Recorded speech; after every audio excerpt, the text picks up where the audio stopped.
I'm Clyde, and, well, I suppose this is another one of those very calm, rather uneventful stories from my travels through time. I'm a sleepy sort of fellow.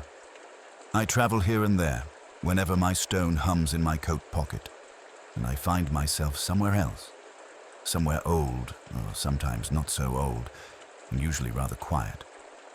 You've stumbled upon one of my boring adventures. I say boring in the nicest possible way, of course. Nothing much happens, and that's exactly the point.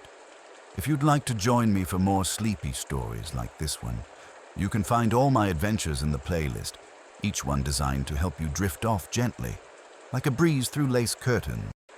Today we're heading to a beautiful old Victorian train station, where I'll be doing something quite important. Or maybe not important at all.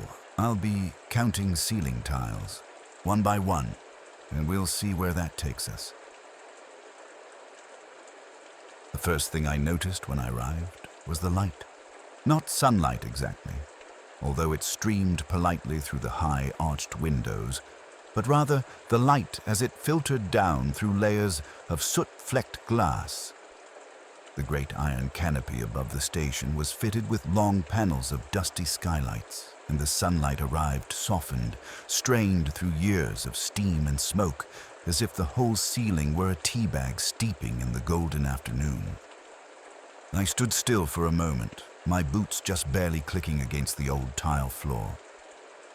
It was the kind of place where sounds didn't echo sharply but gently ricocheted around with the hush of thick coats and long shadows.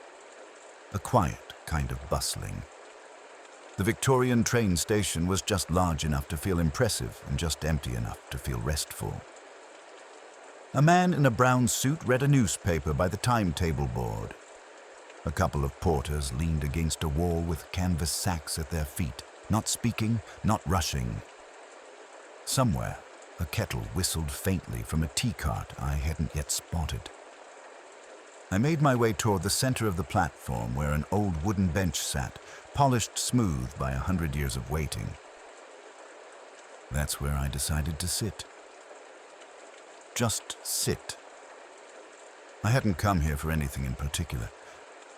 The stone hadn't told me why. It never does. It had hummed in my coat pocket while I was still in Alexandria,